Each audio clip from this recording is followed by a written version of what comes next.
Hello everyone, welcome to Visionary Classes. Here we are with the UGC NET JRF paper analysis for 2020 paper. तो आज हम lecture 2 start करने वाले हैं। पहला लेक्चर हमने बहुत पहले बना रखा था। अब लेक्चर 2 में हम कुछ और क्वेश्चंस डिस्कस करेंगे जो कि इन्वायरमेंटल साइंस के पार्ट बी सेक्शन से आ रहा है हमारे एग्जाम में। तो बेसिकली हर पॉइंट को आप अच्छे से पढ़ें क्योंकि यहाँ पे हर टेक्निकली हर छोटा छोटा चीज़ जो है वो एग्जाम्स में आने वाला है, तो आप अच्छे से ध्यान दें। आइए चलिए क्वेश्चंस करते हैं। So the first question you are seeing here, it is from atmospheric pollution. Okay, so atmospheric pollution से हम ये क्वेश्चन को डील कर रहे हैं। तो ये किस चीज़ पे रिलेटेड है? ये बोल रहा है which among the following atmospheric constituents have a negative radiative forcing। ठीक है, अब ये नेगेटिव रेडिएटिव फोर्सिंग का मीनिंग क्या होता है? ठीक है, कि कौन सबसे ज़्यादा आपका वाट्स पर स्क्वायर मीटर का एनर्जी को कैप्चर करेगा। ठीक है, तो जो इनकमिंग सोलर रेडिएशन आ रहा है तो वो ट्रैप होता है क्या? अलग अलग जो एटमॉस्फेरिक कंस्टिट्यूएंट है उनमें ट्रैप हो जाता है। अब सबसे ज़्यादा कौन ट्रैप करेगा और कौन ट्रैप नहीं करेगा, इसका एक चार्ट यहाँ पे आपको दिख रहा है। This the chart. ओके, सो इस चार्ट को अच्छे से आप बना लें। ठीक है, ये टेबल बहुत ही इंपॉर्टेंट है। This came in the exam repeatedly, so this table is very very important. It is explaining about the radiative forcing. तो यहाँ पे आप देख सकते हैं, पहले ये दिखा रहा है कि long lived green house gases, जिसमें कि carbon dioxide, nitrous oxide and CH4 की इन्होंने बात की है।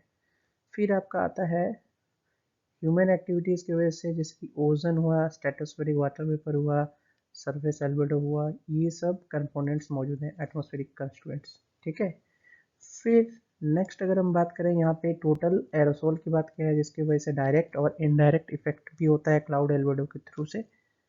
फिर यहाँ पे लीनियर कॉन्ट्रेल्स की क्लाउड्स की बात कर रहा है। ठीक है, फिर सोलर इरेडियंस, फिर टोटल नेट ह्यूमन एक्टिविटीज़ की वजह से कितना कितना क्या प्रोड्यूस हुआ, इसकी पूरी जो कहानी है। This is the story of radiative forcing. तो इस चीज़ को बड़े अच्छे से याद करें। यहाँ पे आपको देखना बस इतना ही है कि कौन सा पॉजिटिव है, कौन सा नेगेटिव है। नेगेटिव नेगेटिव नेगेटिव पॉजिटिव, तो बस आपको इतना ही देखना है। तो यहाँ पे उसने क्वेश्चन में पूछ रखा है which of the following atmospheric constituent has a negative radiative forcing. तो आप देख सकते हैं कि यहाँ पे ट्रोपोस्फेरिक ओजोन की उसने बात की। तो ट्रोपोस्फेरिक ओजोन तो जो है वो तो पॉजिटिव साइड में है, तो this will not be your answer. फिर आता है स्ट्रेटोस्फेरिक ओजोन। तो stratospheric ozone definitely it is showing negative value, कितना है? -0.05। तो इस वजह से क्या होगा? Stratospheric ozone will be your answer. Again it is telling the sulphate aerosol. देखो एरोसोल सारे के सारे ही इंक्लूडेड है, तो इस वजह से जो नेगेटिव रेडिएटिव फोर्सिंग है उसमें सल्फेट एरोसोल भी इंक्लूडेड होगा। This two are your answer, that is B and C. Second part में नहीं भी जाओ तो भी चलता है, लेकिन नाइट्रस ऑक्साइड की फिर बात करें तो वो भी इसी रेंज में आ रहा है, जो कि हमारा पॉजिटिव रेडिएटिव फोर्सिंग है, नेगेटिव नहीं है। ठीक है, तो ध्यान रखो नेगेटिव का अर्थ होता है कि वो नेगेटिव रेडिएटिव फोर्सिंग जो है वो कूलिंग में हेल्प करेंगे, वार्मिंग नहीं, ग्लोबल कूलिंग। ठीक है, ये टर्म अच्छे से याद कर लो। कौन सा ग्लोबल कूलिंग में हेल्प करता है, कौन सा ग्लोबल वार्मिंग में हेल्प करता है। तो answer is B and C. I hope ये क्वेश्चन आपको बड़े अच्छे से समझ में आया होगा। देखो कंसेप्ट समझना बहुत जरूरी है कि इस क्वेश्चन में वो पूछ क्या रहा है। ठीक है, और आपको पूरी कहानी पता होना चाहिए, तभी आप इस क्वेश्चन के आंसर को अच्छे से बना पाओ। Next question here it is regarding the Bharat Stage BS6 vehicular emission norms, choose the correct statement। ठीक है, तो भारत स्टेज 6। अब ये भारत स्टेज के बारे में पहले पढ़ तो लो। अब भारत स्टेज बिना पढ़े, ठीक है, आप कैसे बनाओगे क्वेश्चन को, जब तक भारत स्टेज ही ना समझो कि भारत स्टेज होता क्या है। चलो थोड़ा भारत स्टेज पहले समझ लो। What is Bharat stage, that is very very important. तो पहले अंडरस्टैंड करो कि भारत स्टेज होता क्या है। So Bharat stage emission standard जो है गवर्नमेंट ऑफ इंडिया का नॉर्म्स है, स्टैंडर्डाइज्ड नॉर्म्स है, emission standards regulated by government of India to control the air pollutant from compression ignition engines, ठीक है, एंड स्पार्क इग्निशन इंजिन्स। ठीक है, सपोज करो गाड़ी है, गाड़ी बेटा धुआं तो बहुत छोड़ता है, ठीक है, आप भी बोलते हो कि इतने सारे गैसेस निकलते हैं, ठीक है, कुछ गैसेस क्या होता है इनकम्प्लीट कंबजन की वजह से होता है, फ्यूल टाइप की वजह से भी हो सकता है। तो ये जो गैसेस निकलते हैं इसमें सल्फर डाइऑक्साइड होता है, कार्बन मोनोऑक्साइड होता है, तो बहुत सारे हार्मफुल गैसेस होते हैं जो वेहिकुलर एमिशन से निकलते हैं। इतनी कहानी आपको अच्छे से पता है, ठीक है। लेकिन इंडियन गवर्नमेंट ने क्या किया कि फ्यूल की क्वालिटी चेंज की और इंजन की क्वालिटी चेंज की, ठीक है, जिस वजह से हमको ये मिला क्या कि हमको ये एमिशन स्टैंडर्ड्स का कंसेप्ट बना। अब एमिशन स्टैंडर्ड्स का जब कंसेप्ट बन रहा है तो इसमें क्या हो रहा है कि यहाँ पे आप देख सकते हैं कि गाड़ी के फ्यूल में और उसके इंजन टाइप में चेंज आता गया है। आप देखो पिछले 10 साल या 20 साल में गाड़ी की क्वालिटी और गाड़ी के तेल की क्वालिटी में बहुत चेंजेस आए हैं। ये क्यों आया है? इस वजह से पॉल्यूशन रेट को कंट्रोल करने के लिए। तो इन हार्मफुल गैसेस के प्रोडक्शन को कम करने के लिए इस तरीके के स्टेप्स लिए गए थे, ठीक है। तो ये भारत स्टेज का मेन रोल है, ठीक है। तो इसमें ये क्या बोला है कि जो भारत स्टेज का एमिशन है norms are equivalent to euro 6 norms. अब ये यूरोप में भी इसी तरीके का कुछ सिस्टम है जो कि हमारे पोल्यूशन को कंट्रोल करने के लिए इंजन और उसके फ्यूल में दोनों में चेंजेस लाता है गाड़ी के। तो इसीलिए इंडियन एमिशन स्टैंडर्ड्स जो हैं वो are until supported the lines of European norms. यहाँ पे साफ साफ लिखा है कि यूरोपियन को फॉलो करते हुए ही इन इंडियन स्टैंडर्ड्स का इजाद हुआ है। तो ये जो करेक्ट है, ये सेंटेंस डेफिनेटली करेक्ट है, this sentence is definitely correct, ठीक है। तो ये सेंटेंस पहला वाला करेक्ट है। नेक्स्ट बोलता है कि Bharat stage 6 norms require the upgradation of engine and emission control technology. अरे 100% राइट है भाई, भारत स्टेज का मीनिंग ही वही है कि अपग्रेड होना, एमिशंस तभी ना कमेंगे जब ज़्यादा अच्छा इंजन और ज़्यादा अच्छा फ्यूल क्वालिटी मिलेगा, ठीक है। फिर आता है कि जो BS6 के नॉर्म्स हैं applicable to all the categories of vehicle including 2, 3, 4 wheelers, ठीक है। तो पहले क्या था कि भारत स्टेज 1 निकला हुआ, 2 निकला हुआ, 3 निकला हुआ, 4 निकला हुआ, 5 निकला हुआ, फिर 6 निकला हुआ। तो इसमें क्या है कि इसमें इम्प्रूवमेंट आया है। पहले छोटे गाड़ियों के लिए होता था, अब बड़े गाड़ियों के लिए हो रहा है। तो इसी तरीके से भारत 6 जो है वो लगभग ऑल कैटेगरीज के लिए आ गया है, ठीक है। फिर जो लास्ट सेंटेंस देखो भाई, कंफ्यूजन कहाँ हुआ बच्चों को, यहाँ पे हुआ।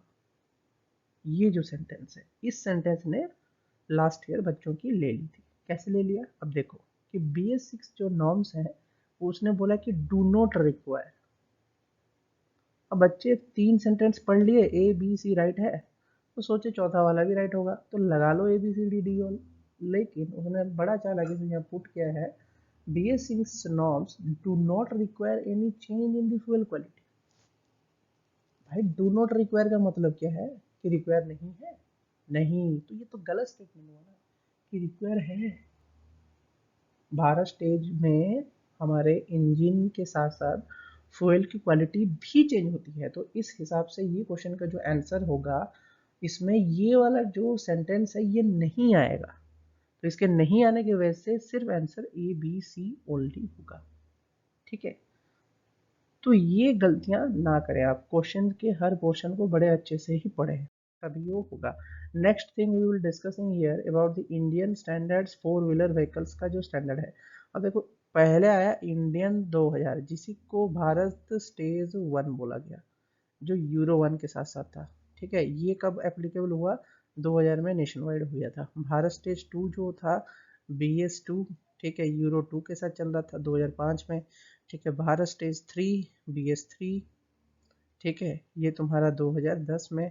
भारत स्टेज 4 BS4, ठीक है, ये 2017 में। फिर भारत स्टेज 5 निकला ही नहीं। क्यों? क्योंकि तब तक यूरोप में 6 निकल चुका था, इसलिए भारत स्टेज 5 को स्किप कर दिया गया है। भारत स्टेज 5 हुआ ही नहीं है, सीधा भारत स्टेज 6 निकला, क्योंकि तब तक यूरोपियन स्टैंडर्ड वाला जो था वेहिकुलर एमिशन नॉर्म्स वो निकल चुका था, इसलिए इसको डायरेक्टली इंक्लूड कर दिया गया और 2020 में इसको नेशन वाइड में लागू कर दिया गया। ठीक है, तो ये आपको अच्छे से पता चल गया। Now we will discussing about the changes that we are seeing. ठीक है, आप देख सकते हो कि यहाँ पे जो एमिशन के रेगुलेशंस हैं वो कैसे चेंजेस हुए हैं। 63% पीएम लेवल से लेके 33% पीएम लेवल, फिर 80% पीएम लेवल में डिक्रीज आया है। अब पीएम क्या होता है भाई? Particulate matter. ठीक है, पार्टिकुलेट मैटर। ठीक है, तो पार्टिकुलेट मैटर के कंसंट्रेशन में चेंज आ चुका है। कब? BS1 से लेके BS4 में। तो ये आपको क्लियर है, क्रिस्टल क्लियर। ठीक है, तो ये डायग्राम आपको बेसिकली शो कर रहा है कि कितना हद तक चेंजेस आया है और कहाँ कहाँ में कितना कितना चेंजेस आया है, इसी को दिखाने के लिए।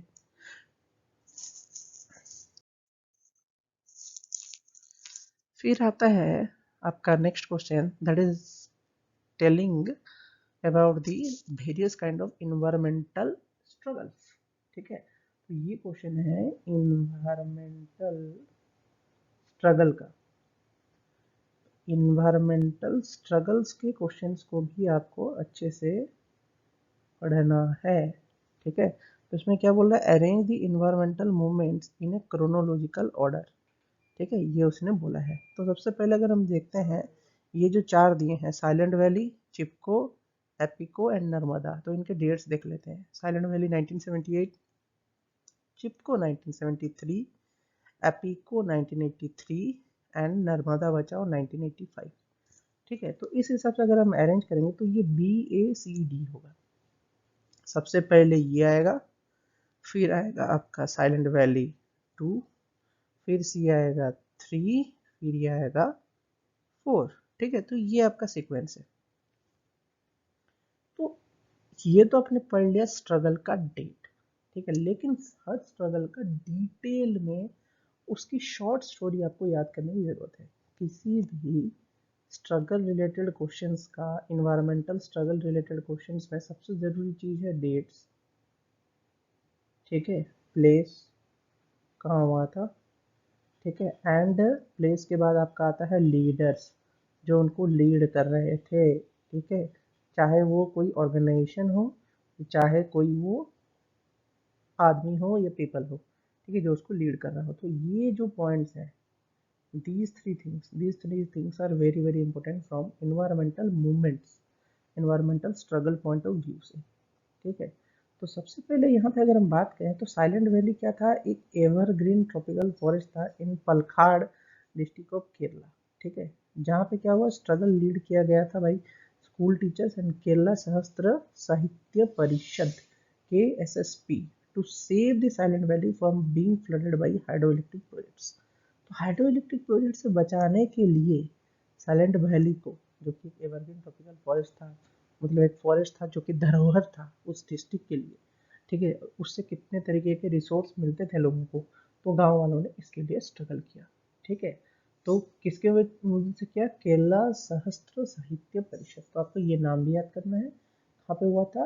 पलक्कड़ डिस्ट्रिक्ट में हुआ था, ये याद करना है। साथ ही साथ डेट तो याद करना ही है, डेट तो यहाँ पे मेंशन है ऑलरेडी। ठीक है, तो ये वेरी वेरी इंपॉर्टेंट है। ये तीन एस्पेक्ट्स में किसी भी इन्वायरमेंटल मूवमेंट के बारे में आपको चर्चा करने से पहले जानने की ज़रूरत है। ठीक है, तो ये क्वेश्चन वेरी वेरी क्लियर, इसमें आपको कोई डाउट्स नहीं है। ठीक है, आगे बढ़ते हैं।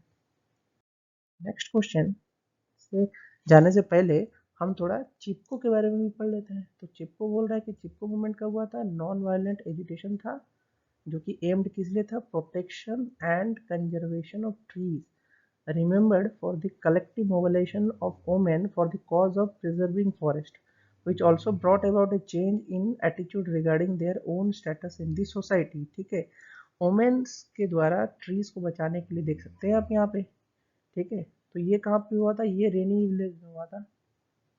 ठीक है भाई, रेनी विलेज उत्तराखंड ले लो, उत्तराखंड। ठीक है, यहाँ पे चांद हुए थे। ठीक है, जब नहीं स्टार्ट हुआ है। तो इसके जो लीडर्स थे कौन थे, सुंदरलाल बहुगुणा एंड गौरा देवी। तो इन्होंने क्या किया था, चिपक गए थे पेड़ों के चारों तरफ से, चिपक के ट्रीज को प्रोटेक्ट कर रहे थे, किससे, कटने से। ठीक है, वहाँ के लोकल जो अथॉरिटीज आ गए थे पेड़ों को काट के अपने इंडस्ट्रीज वगैरह बनाने के लिए, जिसकी वजह से ये नॉन वायलेंट एजिटेशन 1973 में हुआ था। ठीक है, ये भी एक तरीके का इन्वायरमेंटल स्ट्रगल है। Now considering the Appiko movement. ठीक है, एपिको मूवमेंट ठीक उसी तरीके का मूवमेंट है जो कि फॉरेस्ट बेस्ड इन्वायरमेंटल मूवमेंट्स है।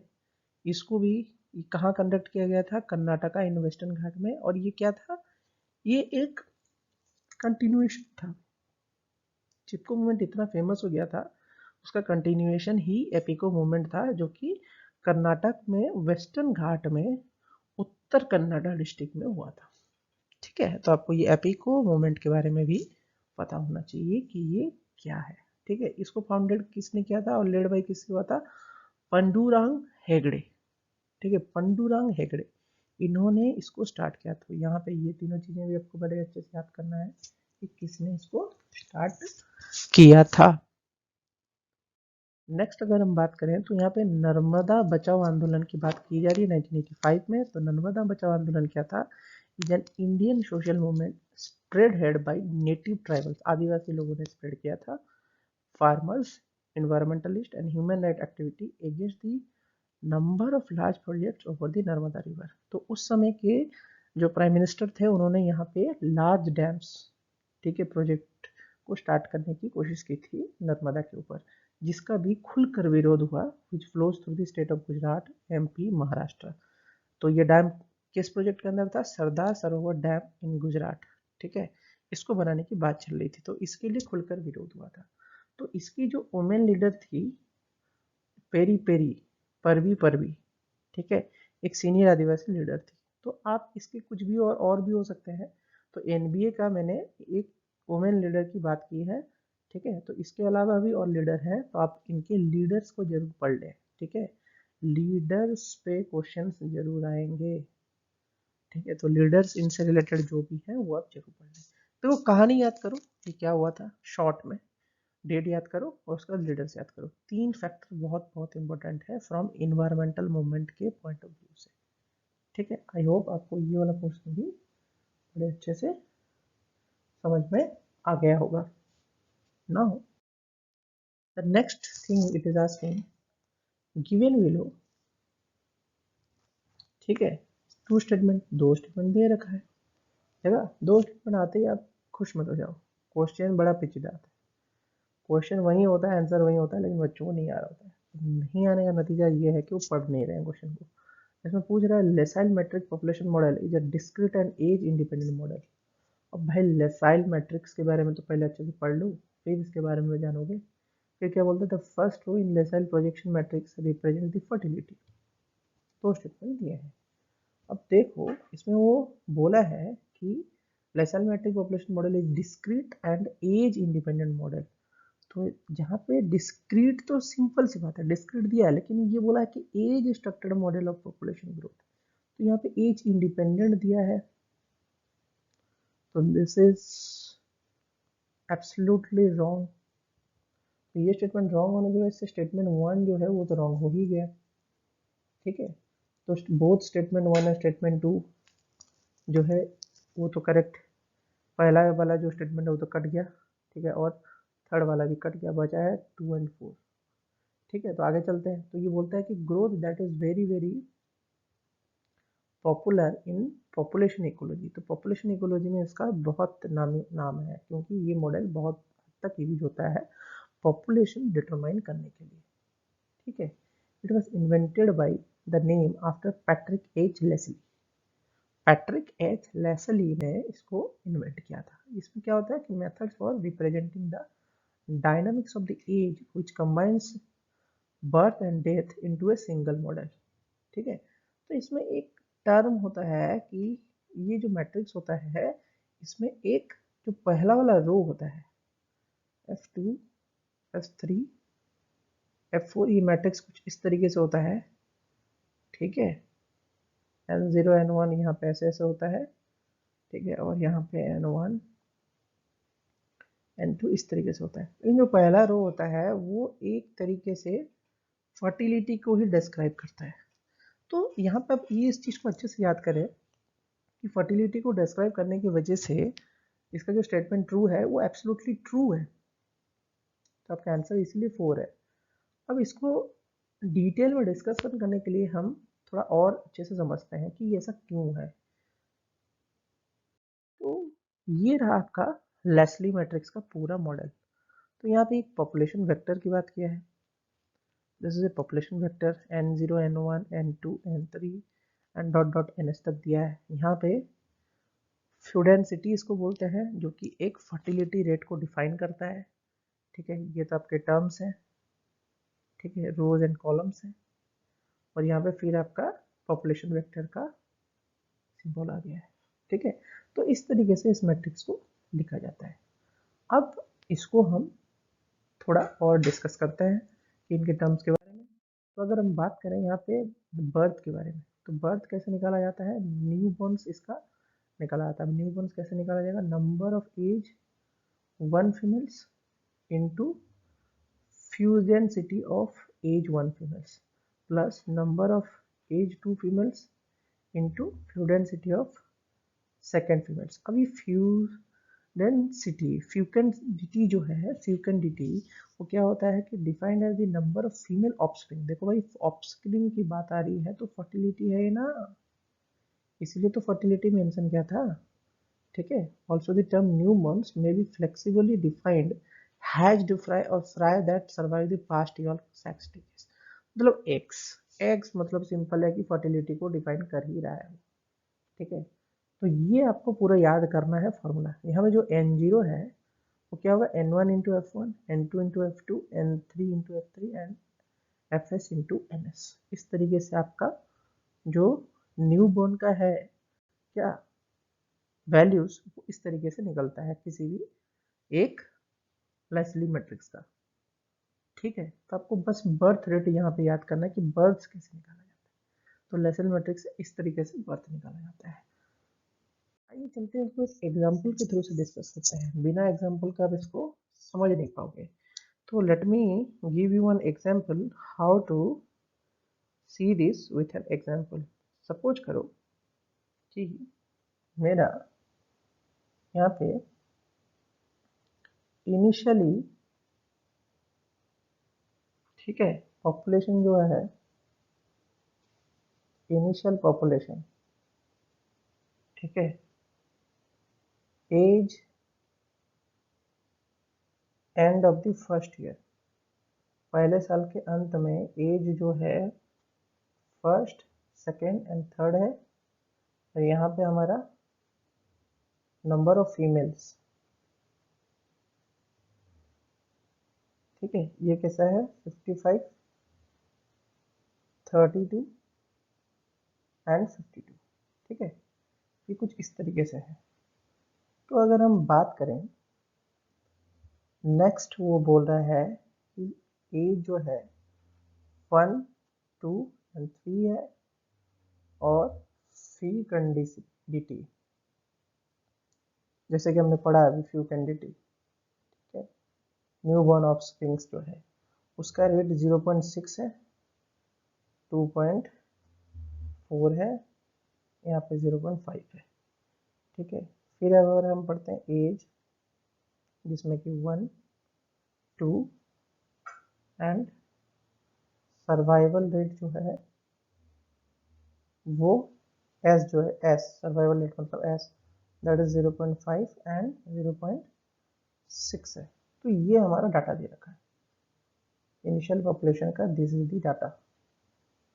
Okay, from this data we will from a Leslie matrix and we will solve. ठीक है, अब इस क्वेश्चन को सॉल्व करते हैं। तो इस क्वेश्चन को सॉल्व करने के लिए पहले आपका इसका लेसाइल मैट्रिक्स बनाना होगा। तो लेसाइल मैट्रिक्स बनता है एल से। तो एल से इसको कैसे बनाए? अब देखो यहाँ पे हमने पढ़ा था लेसाइल मैट्रिक्स में, यहाँ F0, F1 एंड F3, यहाँ पे F0, S1 एंड S3 था, और यहाँ पे 0 0 0 0 0 0 0 ऐसे था। ठीक है, तो ये तो आपको याद है। अब आपको सिंपल सा क्या करना है, आपको यहाँ पे इस लेसाइल मैट्रिक्स को अच्छे से बनाना है। तो कैसे बनाओगे ये तो आपको पता ही है। अब हम वैल्यू सब्स्टिट्यूट करेंगे। तो वैल्यू सब्स्टिट्यूट करेंगे तो कैसा आएगा, यहाँ पे ये आएगा 0.6।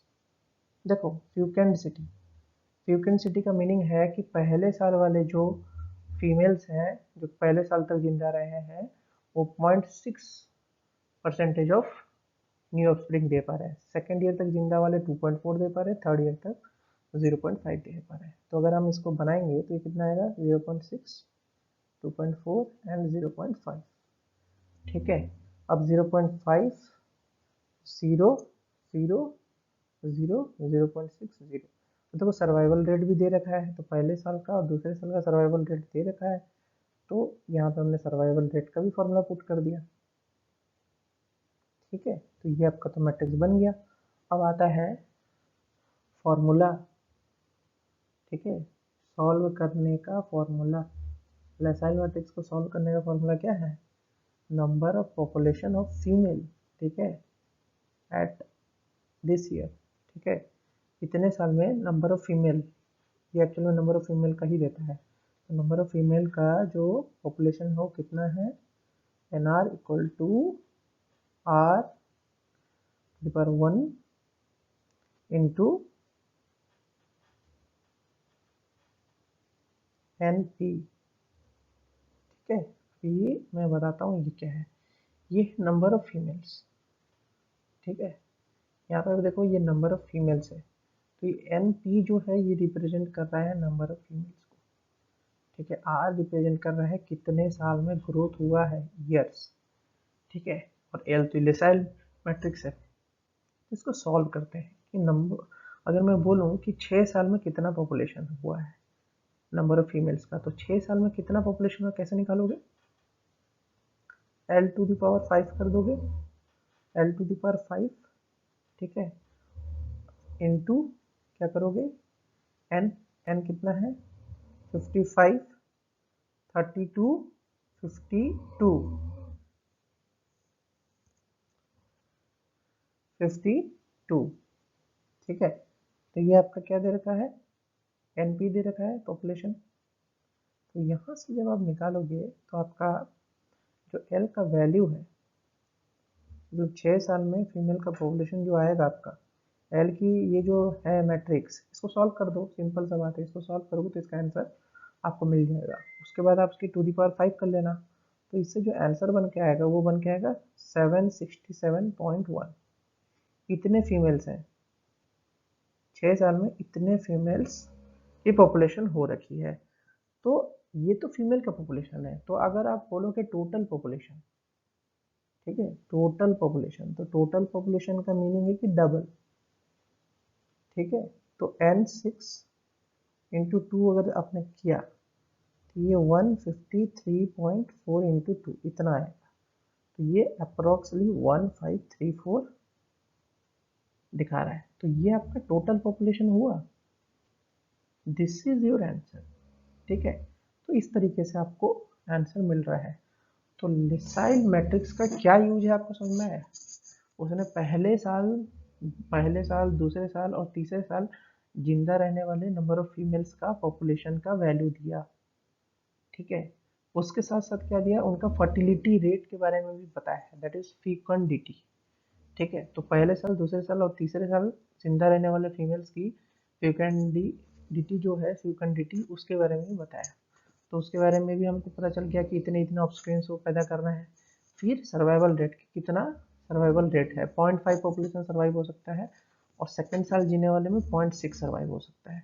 फिर हमने क्या किया, लेसाइल मैट्रिक का सॉल्व करने का फॉर्मूला हमने यूज किया, ये था लेसाइल मैट्रिक्स। उससे हमने क्या किया, फाइनली फीमेल पॉपुलेशन निकाला, ठीक है, नंबर ऑफ फीमेल पॉपुलेशन जो सर्वाइव किया है उसका आंसर निकाला।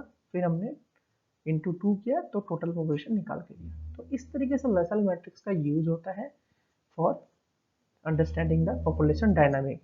आई होप कि ये लेक्चर में आपको बहुत कुछ समझ में आया होगा। Will continue this class for the next session.